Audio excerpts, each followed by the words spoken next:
An important concept in all intro to sociology classes is an attempt to learn the collective action of people with regard to their governments, learning about their rights and their duties, and learning about the very social order itself, a concept known as political sociology. We can draw many parallels among the various nations and social orders throughout planet Earth, but to introduce some fun into the discussion, we can use a fictional world like that of the world of Game of Thrones. In understanding power structures and authority, and the concept of the state and its characteristics, and acknowledging citizens and their rights and their responsibilities, and how the most popular state system in the real world, democracy, operates in the world of Game of Thrones, perhaps we can glean a better understanding of political sociology in our own world. We begin with the concepts of power and authority. Power is simply the ability of individuals or of groups to have their own interests or concerns count in the face of resistance. In other words, it is a means by which people can effectuate changes in policy, courses of action, or systems of operation of their own accord. Authority, meanwhile, is a type of power that is seen as rightfully or legitimately exercised. It is power to which others consent. Generally, authority stems from one of three main sources: a person's individual charisma, tradition, or some sort of a legal or rational basis.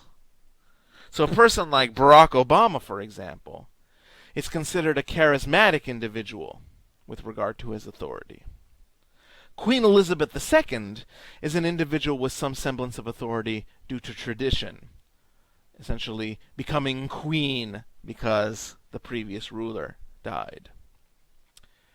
And your everyday police officer is an individual with legal and rational authority.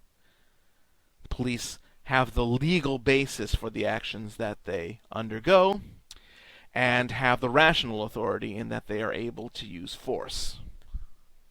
Now, in the world of Game of Thrones, there are a number of characters that are able to exercise their power freely. We start with the bottom right, and you see King Robert Baratheon before his untimely demise. In Game of Thrones lore, King Robert seized power militarily from former King Aerys Targaryen after Aerys' son Rhaegar abducted Robert's betrothed, Lyanna Stark. So the rational basis for his authority was that he took the throne by force and held it with the might of the military. He didn't necessarily have that traditional authority by being the next in line in the bloodline to the throne. Now, after Robert dies, his alleged son and everybody's favorite villain, Joffrey Baratheon in the center there, takes over on the basis of traditional authority, essentially the claim that he is Robert's son. Of course, the viewing audience and most of the Seven Kingdoms of Westeros know that he is in fact the son of an incestuous relationship between his mother and his uncle. But nevertheless, he maintains authority by controlling and perverting the legal system to his own ends, and maintains the military force of his father, whiling his time away torturing poor Sansa Stark and killing ladies of the night for sport and presumably smashing in the skulls of puppies and kitty cats in his spare time. Which brings us to the upper left photo, Khaleesi Daenerys Targaryen, the daughter of King Aerys, who was whisked away to the eastern continent amid all the fighting as an infant. She claims traditional authority to the throne of the Seven Kingdoms as the rightful heir to Aerys' throne. And, of course, a fat lot of good that does her initially. She gains legal and rational authority, as well as some semblance of traditional authority, after being married off to the head of the largest clan of nomadic Dothraki horse-mounted warriors, named Khal Drogo.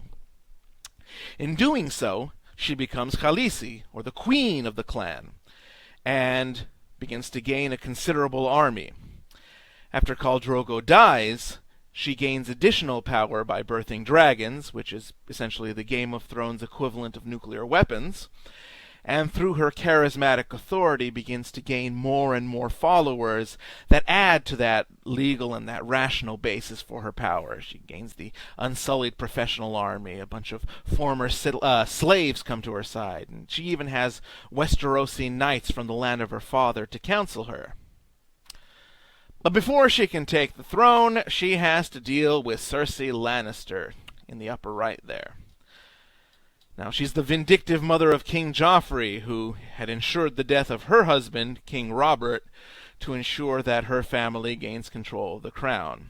And in doing so, the idea is that perhaps she can unofficially rule in her son's stead. Unfortunately for her, her son turns out to be more of a monster than an easily manipulated sheep. So her main claim to power is that she is the widow of King Robert, and of course the mother of the current, the then King Joffrey. And that basis actually proves to be rather weak, particularly after she hands over a considerable amount of authority to the radical religious order known as the Sparrows in an effort to try to keep the new queen, Marjorie Tyrell, from influencing her other son and new king, the timid and rather weak-willed King Tommen Baratheon, also a product of incest, by the way. And finally, we have in the lower left Mance Rayder. He's formerly a deserter of the Night's Watch. But Mance's charisma is able to unite the scattered tribes of wild folk north of the border wall separating the Seven Kingdoms from the untamed northern territories. And he gains the largest army in the world in doing so, albeit a very poorly trained and unorganized army. He's called the King Beyond the Wall, and influences people far beyond his death, prompting them to escape from the White Walkers, which have arisen in the north, and move south beyond the wall. Now, what Mance lacks completely is traditional authority. Mance is ultimately a military deserter. He is up for potential execution for doing so. He has no real legal basis either for having this authority. It's purely through his charisma and his ability to unite all the various peoples in the north that he's able to gain power and authority. This brings us to the concept of the state. Now, a state is essentially the extent of control a government has over a designated territory. The United States, for example, is a nation-state. The U.S. government has sovereign power over the United States, and its citizens identify with being part of that nation. Somebody who is a citizen of the United States is called an American. The United States has 50 individual states that comprise the larger nation-state and have their own set of defined powers. However, as we know from the Supremacy Clause in the Constitution, the national federal government has the sole supreme authority over those states on all matters to which the states are not expressly granted jurisdiction. And that is ultimately what sovereignty means, having that sole supreme power over a particular territory. Now, in Game of Thrones, you have a number of different nation-states and city-states, and even stateless regions that might help to understand the nature of a state. First and foremost, we have the Seven Kingdoms of Westeros, where most of the action takes place. Now, at some point in the past, an invasion led by the Targaryens from the eastern continent of Essos brought together the seven distinct kingdoms, which at the time had their own rulers and own legal systems, brought together these seven kingdoms on the continent of Westeros under one rule in the area known as King's Landing. Now, though it is noted that the southern kingdom of Dorne never surrendered and remains an autonomous region with its own prince, exercising a strong level of sovereign authority, despite having an alliance and paying tribute to King's Landing. Hint, hint, that's a lot like China or parts of Pakistan, where they have autonomous regions that have additional authority. Nevertheless, the idea is that these 7 kingdoms have come together and are now being ruled by one central authority. Now, on the eastern continent of Essos, you have 9 city-states known as the Free Cities, a couple of which include Bravos, Tyrosh, Volantis, Mir, and Pentos, each of which have featured prominently in the story up to now. To the east of these city-states is an area of grassland that are inhabited by the Dothraki riders. They are technically without a state, and can sort of be likened to the Bedouins today in the real world. They identify as a nation, but there isn't necessarily a central government that rules them within a certain set of borders. Another example might be the Kurds that exist in parts of Iraq and Iran and Turkey. Now, in addition to this, there are 3 cities in an area known as Slaver's Bay. The cities are Meereen, Yunkai, and Astapor, that ultimately Daenerys Targaryen winds up taking over. To sort of understand the type of power systems in place in each of these areas, in the 7 kingdoms, you have a king, so there's a monarchy in place that sometimes, often, turns out to be rather tyrannical. The free cities are presumed to have some form of democracy in place. They were founded by runaway slaves from the Slaver's Bay area, and it's not really confirmed in the series what type of political system is actually in place. But then you also have Slaver's Bay, which is essentially ruled by oligarchs until being taken over by Daenerys Targaryen's army. Now, she ultimately rules as the monarch in Meereen, but does establish democratic councils in the other 2 cities, which, unfortunately for her, seem to roll back into oligarchy over time.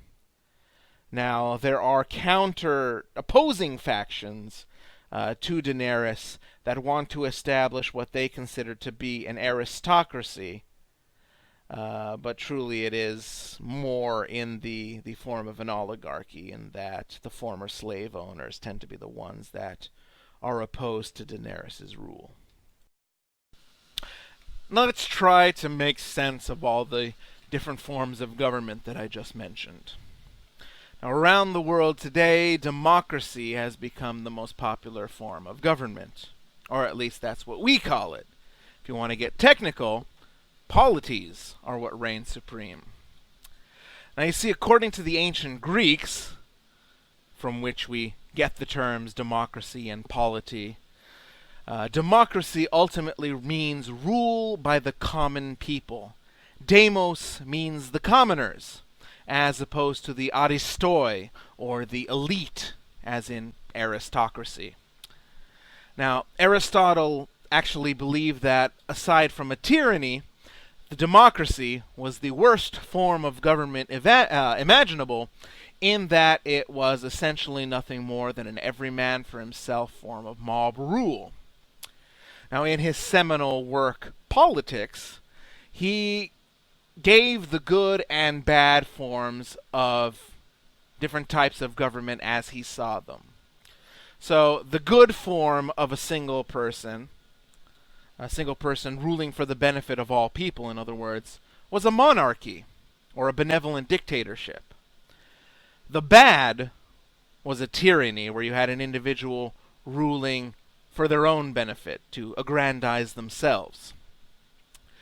The good form of a few ruling was an aristocracy, because they were the best, and they were in charge, trying to make society a better place. The bad form was an oligarchy, where the rich were in charge, and they were essentially accused of seeking to make themselves richer in becoming players in the political sphere. And now we come to democracy.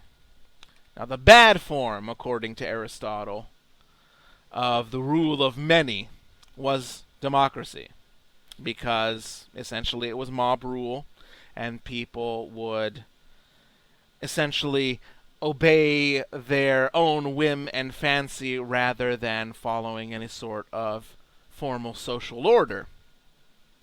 The good form of a democracy was a polity, or a constitutional democracy, where you have a set of laws that supersede the ever-changing emotions and the whims of the mob of common people.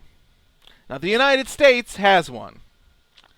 Here in the United States, we have a constitution, and it lays out who makes the appropriate political decisions, when and how, and it also guarantees certain rights and responsibilities that cannot be usurped.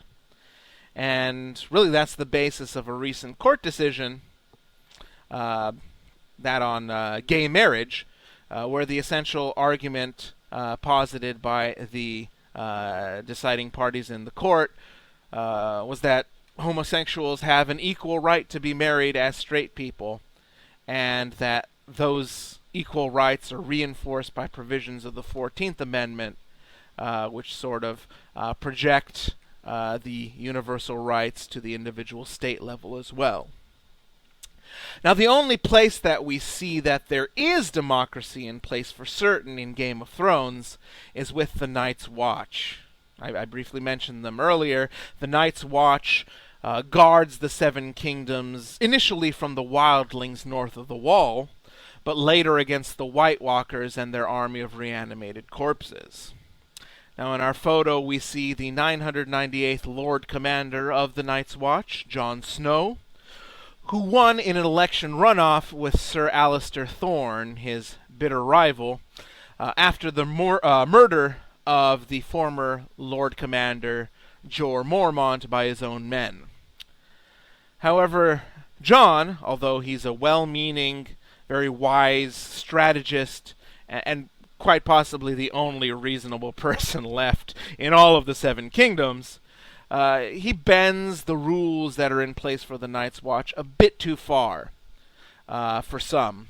And there is a mutiny that ends in a cliffhanger at the end of Season 5 as a result. Essentially, it's an impeachment by knife. Now, there are other characteristics that all states seem to share. Back in the day, people were not generally strongly affected by those who governed them, so they didn't have much of a stake in the political process. Today, however, most of the people who live within the borders of a particular state have the opportunity to become citizens and receive certain rights and engage in certain duties as part of a broader national community.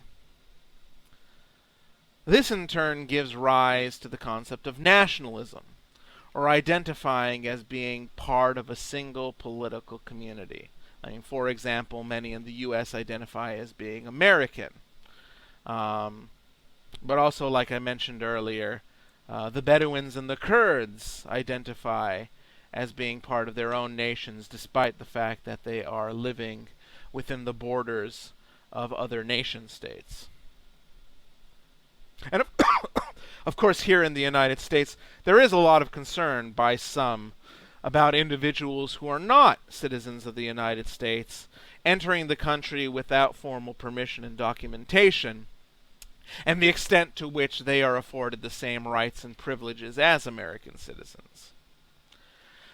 And in the past, there were similar concerns manifest in both World War I and World War II. Now, in the First World War, the entire event was triggered by the assassination of Archduke Franz Ferdinand of the Austro-Hungarian Empire by a Serbian nationalist who wanted to have an independent Serbia for Serbs, completely separate from the Austro-Hungarian Empire. In the Second World War, ultranationalism gave rise to a political system we now know as fascism in Germany and Italy, and then later in other countries as it spread over time, due in large part to the influence of the Germans. Now, in Game of Thrones, you see examples of nationalism in the self-identification of many of the different characters with their respective nations. Now, at the top left here, we have Jorah Mormont, who is the son of Jorah Mormont of the Night's Watch, and of course the advisor to Daenerys Targaryen. He is a knight that is identified as being Westerosi. In fact, specifically, in Season 5, he takes part in activities in the fighting pits of Meereen, and he is introduced as a Westerosi knight. To the right, we have Syrio Forel, and he taught Arya Stark the sword-fighting style known as water dancing. And he identifies as being Bravosi, or being from the free city-state of Braavos. At the bottom, we have the former leader of the largest clan of nomadic riders, Khal Drogo, who was the former husband of Daenerys Targaryen before he died. And he identifies and takes pride in being Dothraki. Our final topic of discussion concerns the rights of citizens. Now, the citizens of a state tend to possess up to 3 types of rights. There are civil rights, political rights, and social rights. Now, civil rights are certain legal rights possessed by all citizens, such as the rights guaranteed under the Bill of Rights in the United States, including free speech, fair and speedy trials, protections against illegal search and seizure, and things of that nature. Political rights are the right to participate in the political process, such as the right to vote in the United States. Social rights, meanwhile, are the right to obtain certain social and welfare provisions. Welfare, of course, being material benefits that the government provides to its citizens. Now, all states provide some sort of social welfare to its citizens, even the staunchest, Adam Smith-inspired capitalistic nation. The question, of course, is, to what extent does the state do so? Now, you have some countries, like a number of the Nordic countries, France, post-World War II Britain, with a wide array of social programs. You've got single-payer healthcare systems, extremely robust pension programs, even free university tuition in a number of these different states. But then you have others, like the United States, providing unemployment benefits and Social Security, but lacking a single-payer health insurance system, and of course having increasingly pricey university system in place. It tries to limit the amount of services in order to keep taxes low. Now, in Game of Thrones, citizens are afforded certain rights by their governments. While there are certainly limits with regard to civil rights, not following the religion of the 7 gods in Westeros, for example, and following the precepts of that religion become punishable after Cersei Lannister hands over a lot of authority to the religious order of the Sparrows, a plan which, by the way, backfires tremendously on her. However, they are granted certain legal protections, such as the right to a trial, including a trial by combat, which we see in the bottom image there, which is akin to the Germanic ritual in the past in the real world. Daenerys Targaryen also provides some social provisions in that she offers compensation and other forms of recourse in sort of an open grievance airing session while she is ruling in Meereen. Arguably, the citizens of Braavos have the right to euthanasia and assisted suicide in the House of Black and White, which is the headquarters of the so-called Faceless Men, who serve the so-called many-faced God. And that sort of parallels the debates that we have today in the United States, including a potential ballot initiative in states like California in the upcoming election to legalize physician-assisted suicide. So now, based on what has been discussed, I offer up some topics to consider. Now, if you have had the chance to see Game of Thrones or to read the Song of Ice and Fire series upon which it is based, ask yourself, who has power and authority in Game of Thrones right now, wherever you are in the series, and at various points throughout the story? And what are some of the major social groups that influence those with power? This ties into some of the alternate theories about the nature of the socio-political and economic order of the world, as espoused by world systems theory, for example, which examines the individual economic entities and the relative power of states and how those variables drive politics and social order throughout the world. Now, in Game of Thrones, consider the Iron Bank of Braavos, consider the Sparrows, and competing claimants to the throne of Westeros and other parts of the world. What is their influence? And for those of you who have not had the opportunity to see Game of Thrones, let's stick with reality. What about power and influences in the United States? Think about banks, the media, television pundits espousing their political opinions, candidates for president or perhaps even the governor of your home state. How does that all affect the power dynamics and the social order? Feel free to comment in the comment section below.